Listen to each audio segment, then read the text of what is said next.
ఓం శ్రీ కల్కి అగస్తీసాయ నమో నమః. 98వ దినము.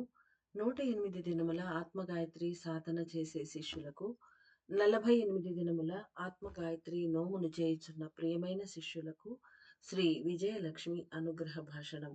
ఓం శ్రీ విజయలక్ష్మియే నమో నమః. శక్తి, కదలిక ఒకటిగా కలిసినచో విజయం సులభంగా లభించగలదు. ఏ ఒక పనిని చేపట్టుటకైనా 3 విధములైన శక్తులు ఆవశ్యకమగును. పనికి ఆధారభూతమైన పునాది, పని చేయుటకు కావలసిన ఇంధనము మరియు ఆధారమును, ఇంధనమును కలిపే ఒక వంతెన వంటి వస్తువు మొదలైన ఈ 3 ఒక పని విజయవంతమగుటకు అవసరమైనవి. ఒక దీపము జ్యోతిని దాటి ప్రకాశించాలి అంటే ఒక ఆధార శక్తి అయిన దీపము, నూనె అను ఇంధనము, ఆ రెంటిని కలిపే వంతెన వంటి ఒక నూలు వత్తి ఆవశ్యకములు. అదేవిధంగా అన్ని పనులు జరుగుతూ ఉన్నవి అని గ్రహించండి. శ్రీ విజయలక్ష్మి అయిన నేను విజయానికి కావలసిన శక్తులను కలిగి ఉన్నాను. ఆదిలక్ష్మి అయిన అష్టలక్ష్ములలో ఒక అంగమై వెలుగొందే నేను అన్ని కదలికలు విజయవంతమగుటకు ఒక వంతెన వంటి శక్తి వలె నిలిచి ఉంటాను. ఒక దీపంలో వత్తి వలె పనిచేస్తాను. మొట్టమొదటగా విజయలక్ష్మి అయిన నా తత్వాన్ని తెలుసుకొనండి. ఆదిలక్ష్మి అయిన అష్టలక్ష్ములలో అని ఎందుకన్నారంటే, ఆదిలక్ష్మిలో అష్టలక్ష్ములు కలిసి ఉంటారు. ఆమె ఒక అంగాలే, 8 అంగాలే అష్టలక్ష్ములనమాట. కాబట్టి ఆదిలక్ష్మితో కలుపుకొని మిగిలిన 7 కలిసి ఆదిలక్ష్మి అని ఇక్కడ చెప్తోందమ్మ. ఆదిలక్ష్మి అయిన అష్టలక్ష్ములలో ఒక అంగమై వెలుగొందే నేను అన్ని కదలికలు విజయవంతం అగుటకు ఒక వంతెన వంటి శక్తి వలె నిలిచి ఉంటాను. ఒక దీపంలో వత్తి వలె పనిచేస్తాను. మొట్టమొదటిగా విజయలక్ష్మి అయిన నా తత్వాన్ని తెలుసుకోనండి. ఈ విశ్వంలో ఈశ్వరుడు నాకు అప్పగించిన పనిని గురించి కూడా తెలుసుకోనండి. సూర్యుని నుండి వెలికి వచ్చిన మానవ ఆత్మ అణువులో కలిసిపోయి నేను ఎలా పనిచేస్తున్నాను అని తెలియజేస్తున్నాను. పలు విధములైన కదలికలతో పనిచేస్తున్న ఈ విశ్వము అన్ని పనులలోనూ విజయం పొందుటలేదు. అంతరిక్ష లోకాలలో కూడా కొన్ని కదలికలు పరాజయం పొందుతున్నవి. విజయలక్ష్మి అయిన నా శక్తులు ఎచట పరుచుకొని ఉన్నవో అచటనే విజయము తప్పక లభించును. ఎందుకంటే అనుసంధాన శక్తి లేదా బ్రిడ్జింగ్ ఎనర్జీ అంటే ఇందాక వంతెన అని చెప్పారు కదా, అదే అన్నమాట. అనుసంధాన శక్తి అనున్నది అతి ముఖ్యమైన పని చేయును అని అందరూ గ్రహించాలి. అంటే అమ్మ ఒక అనుసంధాన శక్తి, ఒక వంతెన వంటి ఎనర్జీ. మానవ ఆత్మలైన జీవాత్మలన్నీ పరమాత్మతో ఒకటి కావాలి అంటే వంతెన అనబడే అనుసంధానం ఒకటి అవసరమవుతున్నది. ఒక మనిషి ఒక చోటు నుండి మరొక చోటుకు వెళ్ళాలి అంటే 2 కాళ్ళు అనేవి అనుసంధానంగా పనిచేయును. ఆహారమును వండాలి అంటే అనుసంధానంగా చేయి అనేది అవసరమవుతున్నది.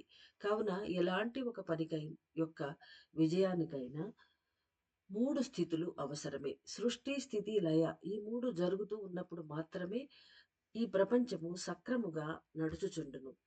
శ్రీ విజయలక్ష్మి అయిన నేను ఒక విధమైన అణువును. ఆమ్ల శక్తులతో నిండిన ఒక కాంతిని. ఈ ప్రపంచంలో నేను ఎలా కదిలినను మంచి ఫలితములు లభించును. అందువలన మానవ దేహములో కలిసిపోయి పనిచేస్తాను. ప్రతి ఒక్క ఆత్మతోనూ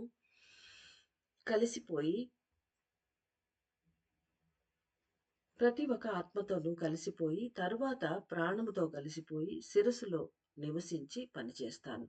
ఈ అండములో నా నివాస స్థానం అనేది పాలపుంత. అంటే మిల్కీ వే ఉంది కదా అంతరిక్షంలో, అదే అమ్మ నివాస స్థానముట. పిండము అయిన మానవ శిరస్సులో సుషుమ్న నాడిని చుట్టి ఉండే ఆమ్లముగా నేను నిలిచి ఉంటాను. అంతరిక్ష శక్తులైన పంచభూత మూలకాలు జీవాణువు గూటిని చేరినను సుషుమ్న నాడి ద్వారానే ప్రధాన గ్రంథి అనగా పిట్యూటరీ గ్రంథిని చేరి శిరస్సులోను శరీరంలోను పరుచుకొని పనిచేయగలుగును. జీవాణువు గూడు అయిన పీనియల్ గ్రంథిని ప్రధాన గ్రంథి అయిన పిట్యూటరీ గ్రంథిని కలిపే వంతెన వంటి సుషుమ్నా నాడిని ఇక్కడ సుషుమ్నా నాడి అనేది సుషుమ్నా నాడులు అని కొన్ని చోట్ల సుషుమ్నా నాడి అని చెప్తున్నారు. ఎందుకంటే అక్కడ సన్న సన్న నాడులన్నీ కలిపి ఒక సుషుమ్నా నాడి అని తెలియబడుతున్నట్లుగా అక్కడ చెప్పి ఉన్నారు. కాబట్టి తలలో అయితే మోస్ట్‌లీ ప్లూరల్ నంబర్ వాడుతున్నారు. సుషుమ్నా నాడులనే చెప్తున్నారు. పిట్యూటరీ గ్రంథిని, పీనియల్ గ్రంథిని కలిపే వంతెన వంటి సుషుమ్నా నాడిని చుట్టుకొని ఒక ఆమ్లముగాను, ఒక గ్రంథిగాను నేను పనిచేయుచున్నాను. ఆమ్లము అనే అణువుల శక్తులే శ్రీ విజయలక్ష్మి అని తెలుసుకోనండి. ఒక అణువు మాట్లాడగలదా అను సందేహానికి బదులుగా మానవులైన మీరు కూడా ఒక అణువే. మీ వల్లనే ఈ విశ్వంలో ప్రతి ఒక్క అణువు మాట్లాడగలదు అని గ్రహించండి. మనకొస్తుంది కదా డౌటు. ఒక అణువు ఎక్కడైనా నేను అణువు అంటోంది అమ్మ. ఆమ్ల శక్తిని అంటోంది. అయితే అణువు, ఈ ఆమ్ల శక్తి, ఈ పొరలు ఇవెక్కడన్నా మాట్లాడతాయా అని మనకు డౌటొస్తుంది. ఎ అమ్మ ఎలా అయితే అత్యున్నతమైన, మహోన్నతమైన అణువో, మనం సాధారణమైన అణువు. కానీ మనం కూడా ఆత్మ అణువు కాబట్టి మనకు కూడా చాలా శక్తి ఉంటుంది. కానీ దేవతల అణువులు వేరు, మన అణువు వేరే. కాబట్టి అయినా అందరూ అణువులే. వాళ్ళు అణువులే, మనము అణువులే. కాబట్టి మనమే మాట్లాడగలిగినప్పుడు వాళ్ళు మాట్లాడగలరు కదా!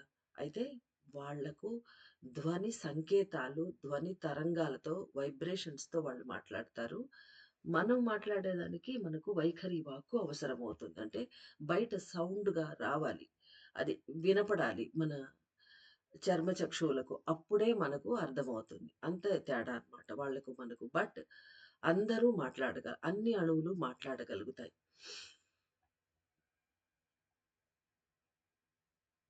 ఈ విశ్వంలో ప్రతి ఒక అణువు మాట్లాడగలదు అని గ్రహించండి. ధ్వని ఒకటే అన్నిటికీ మూలాధారం. పదములుగా రూపొందే అన్ని ధ్వని యొక్క రూపములే. ధ్వని అనేది అణువుల ఉష్ణశక్తియే. కావున విజయలక్ష్మి అయిన నేను పలికేది సత్యమే. శ్రీచక్ర ధ్యాన సాధన చేసే వారందరూ సతయుగ బీజములుగా రూపొందినందున, కరుణ అనే వాకిలి తెరుచుకున్నందున ఈ సమయంలో మహా కదలికలు ఘటించుచున్నవి. కరుణ వాకిలి తెరుచుకున్నాదనే చెప్తోందమ్మ. మీరందరూ మీ శిరసుపై ధ్యాస ఉంచి ధ్యానం చేసినచో అనేక అణువులు కదలనారంభించినవి, అనేక గ్రంథులు కూడా స్రవించసాగినవి అని తెలియగలదు. సంపూర్ణమైన శక్తులు పెరుగుతున్నందున రక్తము మెత్తబడి పలుచనై పైకి ప్రసరించుచున్నది. దీని వలన జీవాణువు కూడా కరుగనారంభించినది. కరుణ అనే వాకిలి కూడా తెరుచుకొనుచున్నది. అంటే శిరస్సుపై ధ్యాస నుంచి ధ్యానం చేయాలి. అప్పుడు అణువులు కదలనారంభించిన విషయాలన్నీ తెలుస్తాయి అని చెప్తోందమ్మ. ఎవరి శిరస్సులో అయితే జీవాణువు గూడు కరిగి కొత్త గూడు ఆత్మ అణువుచే నిర్మించబడుతున్నదో, వారి శిరస్సులలో కరుణ వాకిలి తెరుచుకొన్నది అని అర్థమగును. అంటే ఎక్కడైతే జీవాణువు గూడు కరిగిపోతుందో, అంటే దానికి సమయం పడుతుంది అంటున్నారు కదా! ఎప్పుడు ఆ జీవాణువు గూడు కరిగిపోయి అన్నామలయార్ అనే ఆత్మ అణువు చేత కొత్త గూడు నిర్మించబడుతున్నదో, అది జరిగింది అంటే వాళ్ళ శిరస్సులో కరుణ వాకిలి తెరుచుకొన్నది అని అర్థమగును. అంటే ఇన్ కేస్ మనం తెలుసుకోగలిగితే. రక్తము తన కలుషితాలను తీసివేసి పలుచనై పైకి ప్రసరించి జీవాణువు గూటిని తాకినప్పుడు మాత్రమే కరుణ వాకిలి తెరుచుకొనును. శ్రీ విజయలక్ష్మి అయిన నేను జీవాణువు గూటి నుండి శక్తులను తీసుకొని పిట్యూటరీ గ్రంథి లేదా ప్రధాన గ్రంథికి తీసుకొని పోతున్న సుషుమ్నా నాడి పైననే ప్రవహిస్తూ ఉంటాను. అంటే అమ్మ ఆమ్ల శక్తులతోటి ఆ సుషుమ్నా నాడి పైన ప్రవహిస్తూ ఉంటుంది. అంటే చుట్టుకొని ప్రవహిస్తూ ఉంటుంది. ఒక ఆమ్లముగాను, ఒక కాంతిగాను సుషుమ్నా నాడిని చుట్టుకొని ఉన్న శక్తులే విజయలక్ష్మిగా అయి ఉన్నాను. అంటే విజయలక్ష్మి అంటే ఎవరు? ఒక్కొక్కసారి అమ్మలు ధనలక్ష్మి, ధాన్యలక్ష్మి, ధైర్యలక్ష్మి అందరూ అమ్మలు మనకు ఏ ఆమ్లంగా వాళ్ళున్నారో, ఎక్కడ వాళ్ళు పైన ప్రవహిస్తున్నారో, చుట్టుకొని ఉన్నారో చెప్తున్నారు. కాబట్టి ఈ అమ్మ ఏం చెప్తోంది? సుషుమ్నా నాడ పైన ప్రవహిస్తున్న ఒక ఆమ్లము, ఒక కాంతి ఏదైతే ఉందో అదే నేను విజయలక్ష్మిని అని చెప్తున్నదమ్మ. ఆ శక్తి. అష్టలక్ష్ములు ఈ విధంగా జీవాణువు గూడు, ప్రధాన గ్రంథి, జ్ఞానాణువులు మరియు సుషుమ్నా నాడి మొదలైన వాటిని చుట్టుకొని ఒక మెంబ్రేన్ పొరవలె ఎందుకు నిలిచి ఉన్నాము అనే విషయాన్ని గురించి తెలుసుకోనండి. అనుగ్రహ సంపద అనేది అయస్కాంత మరియు ఉష్ణకాంతి అగును. ఈ విషయం మనకు ముందే చెప్పున్నారు. వేరే అమ్మ కూడా అనుగ్రహ సంపద అంటే అనుగ్రహిస్తున్నాను అని దేవుడు అనడం ఏంది అంటే వాళ్ళ దగ్గర ఉండే అయస్కాంత శక్తి లేదా ఆ ఉష్ణ శక్తి లేదు 2 కలిసిన శక్తి మనకు అనుగ్రహించటమే. ఆ పాదరస శక్తి అండ్ విద్యుత్ శక్తి. దాన్నే అనుగ్రహ సంపద అంటారు అని అమ్మ కూడా చెప్తోంది. 4 విధములైన ఖనిజ శక్తులే అనుగ్రహ సంపద అని తెలుసుకొనగలము. అదే విధంగా పంచభూత మూలకాలే వస్తు సంపదగా రూపొందుతున్నది. 4 ఖనిజ శక్తులు పంచభూత మూలకాలతో కలిసిపోయి వస్తు సంపద మరియు ఇతర సంపదలుగా ఏర్పడుతున్నవి. డైరెక్ట్‌గా కాస్మోస్ నుంచి 4 ఖనిజ సంపదలు పొందితే అందులో నుంచి పాదరసం కూడా వస్తుంది. ఉష్ణకాంతి కూడా వస్తుంది. కాబట్టి అది అనుగ్రహ సంపద. దైవం వద్ద నుంచి మనకొచ్చేది. అవే పంచభూత మూలకాలు పృథ్వీ మీద వాటితోటి అవి కలిసిపోయి వేరేగా మారినప్పుడు ఆ వేరేవే వస్తు సంపదలుగా ఇతరత్ర అన్ని సంపదలు మన మానవులకు కావలసినవిగా అవి రూపు ఏర్పడుతున్నది వాటికి. కావున సంపదలకు అధిపతిగా పరిగణించబడే ఆది లక్ష్మీదేవి తన 8 విధములైన శక్తులతో అనుసంధానంగా పనిచేయుచున్నారు అని తెలుసుకొనండి. అన్ని కాంతి, ధ్వని, కిరణ తంతువులని లేదా ఫైబర్స్‌ని శక్తులుగా మార్చుటయే అష్టలక్ష్ములైన మా పని. జీవాణువు గూడు నుండి అన్ని శక్తులు ప్రధాన గ్రంథికి పంపించాలి అంటే ఒక బ్రిడ్జి వలె పనిచేసే సుషుమ్నా నాడులు సక్రమముగా పనిచేయుటకై రక్షణ వ్యవస్థను నేను కల్పిస్తున్నాను. అంటే ఇక్కడ ఈమె సుషుమ్నా నాడుల్లో చుట్టుకొని ఉంది. వాళ్ళు పీనియల్ గ్లాండ్, పిట్యూటరీ గ్లాండ్ మొదలైన వాటిని చుట్టుకున్నారు. జ్ఞానాణువులు వాటిని చుట్టుకున్నారు. ఈమె అమ్మ విజయలక్ష్మీదేవి సుషుమ్నా నాడుల్లో చుట్టుకొని తను ఒక బ్రిడ్జిగా పనిచేస్తోంది. జీవాణువు గూటు నుంచి అన్ని శక్తులను తీసుకొని ఈ రాయల్ గ్లాండ్‌కి తరలించాలి. అలా తరలించేటప్పుడు మధ్యలో ఒకటి అనుసంధానం కావాలి కాబట్టి ఆ బ్రిడ్జి వలె పనిచేస్తున్న సుషుమ్నా నాడులున్నాయి. ఆ రెండిటికి కనెక్ట్ చేస్తూ సుషుమ్నా నాడులుంటాయి. వాటి మీద చుట్టుకొని ఉంటుందమ్మ. వాటికి రక్షణ వ్యవస్థను కల్పిస్తూ, రక్షిస్తూ ఉంటుందమ్మ. అందువలననే శక్తులు శిరస్సులో పరుచుకుంటున్నవి. ఇలాంటి ఏర్పాటు ఏదైతే ఉన్నదో అందువలన ఆ శక్తులన్నీ శిరస్సులో ప్రవహిస్తూ ఉన్నాయి.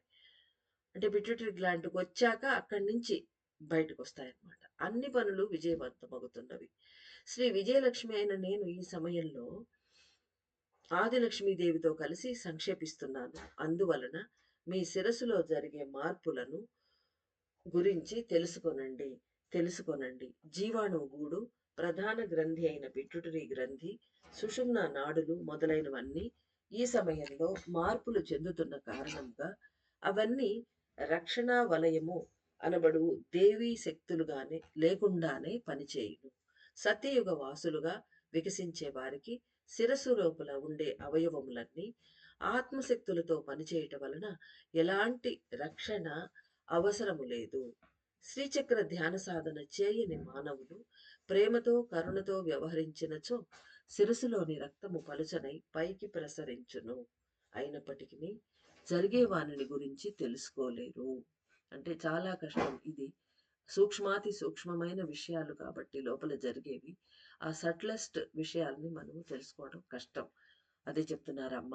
విజయలక్ష్మి అనే అణువు యొక్క శక్తులు కలిసిపోయి, కరిగిపోయి, నిలిచి ఉన్నందున ఈ సమయంలో నేను అన్ని పనులు విజయాన్ని ఆకర్షించుటకు కావలసిన శక్తులను అనుగ్రహిస్తాను. అంటే మీ పనులు ఏవైతే ఉన్నవో ఆ పనులు టు అట్రాక్ట్ విక్టరీ అంటే సఫలతను అట్రాక్ట్ చేయటానికి కావలసిన ఏ శక్తులు ఉన్నాయో అవన్నీ నేనిస్తాను అంటోంది అమ్మ విజయలక్ష్మీదేవి.